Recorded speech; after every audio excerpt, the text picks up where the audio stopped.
All right, today we're going to take a journey into one of the most incredible places in the universe. I'm talking about the microscopic world of the cell. We're going to pull back the curtain on this tiny, bustling metropolis and see it for what it really is, a living factory. I mean, it's a question you've probably asked yourself at some point, right? We know we're made of cells, but what are they actually doing in there all day? How in the world do they pull off the incredible feat of keeping us alive? Well, the short answer is they're everywhere. They're what's powering the flight of a butterfly, what's capturing sunlight in a leaf, and yep, what's making up every single part of you. They are the fundamental unit of all known life. So before we can really tour the factory floor, we kind of need to understand the ground rules, the basic principles that govern this whole operation. Let's take a look at how we even discovered these building blocks in the first place. Okay, so check out this timeline. This didn't all happen overnight. It started way back in 1655 when Robert Hooke was looking at cork and came up with the word cells. Then, a little later, Leeuwenhoek sees the first living cells just swimming around in pond water. Fast forward to the 1800s and things really start cooking. Robert Brown spots the nucleus, then Schleiden and Schwann have this huge realization that all living things are made of cells. And finally, Rudolf Virchow adds the last crucial piece of the puzzle. Cells only come from other cells. It was like a scientific relay race that spanned centuries. And that whole relay race gave us what we now call the modern cell theory. Think of it like the constitution for all life. It has three main articles. Number 1, all living things are made of cells. Simple enough.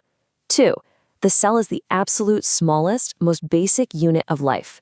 And 3, this is the big one, every single cell has to come from another cell that already existed.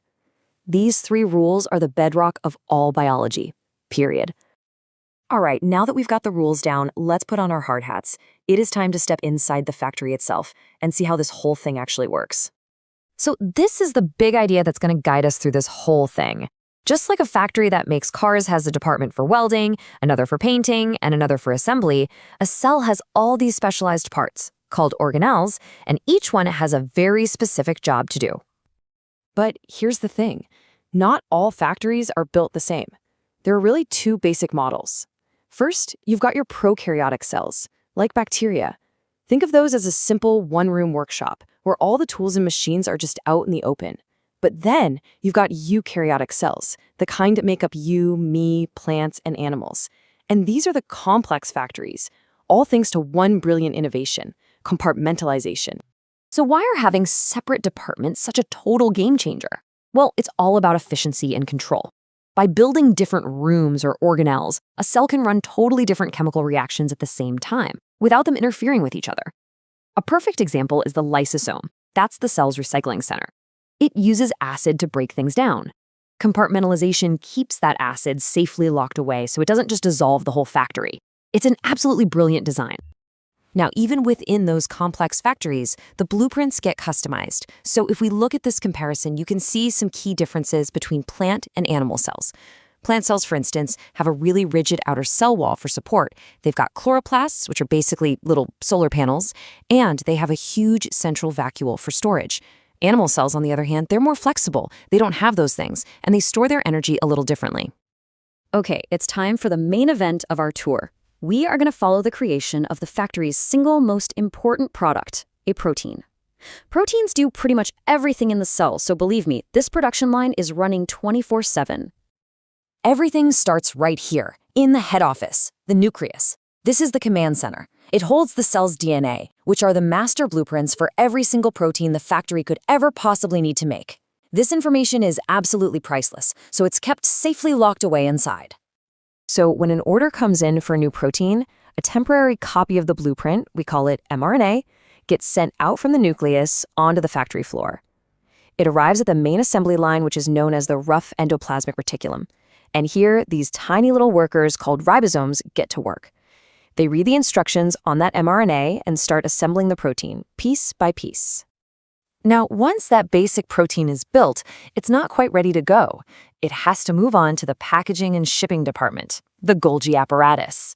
Here, it gets final touches, it gets folded correctly, modified, and sorted. Then the Golgi packages the finished protein into a little shipping container called a vesicle, all ready for delivery. So let's just quickly recap that entire flow. You've got the blueprint in the nucleus, which gets sent to the assembly line on the ER, and then it's finished up and packaged by the Golgi before being shipped off in a vesicle.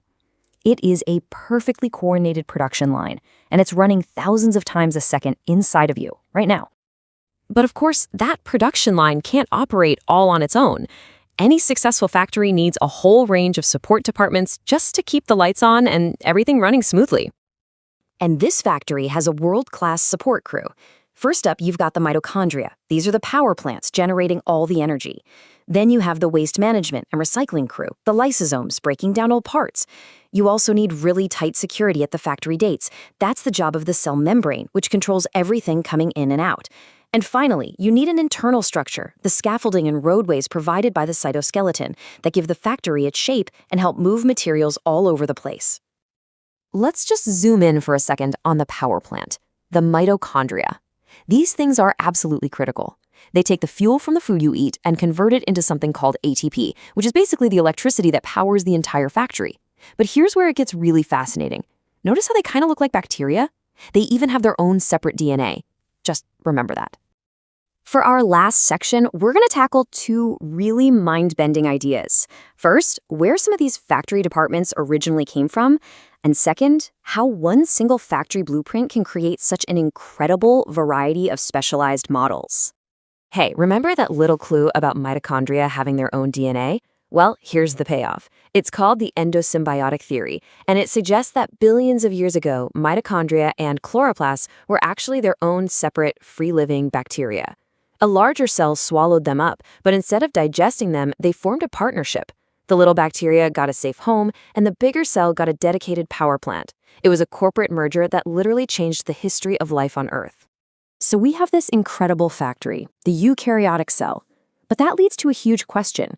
How does one basic blueprint, your DNA, give rise to nerve cells, muscle cells, and skin cells, all of which look and act completely differently from each other?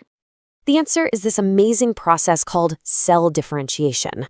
Basically, cells become specialists. Imagine that every cell starts with the same gigantic instruction manual, your complete DNA. A cell that's going to become a muscle cell will only read the chapters on how to contract. A cell that's going to be a nerve cell only reads the chapters on how to send signals. They all have the exact same master blueprint, but they become experts by focusing on just one part of it. And that brings us to our final thought.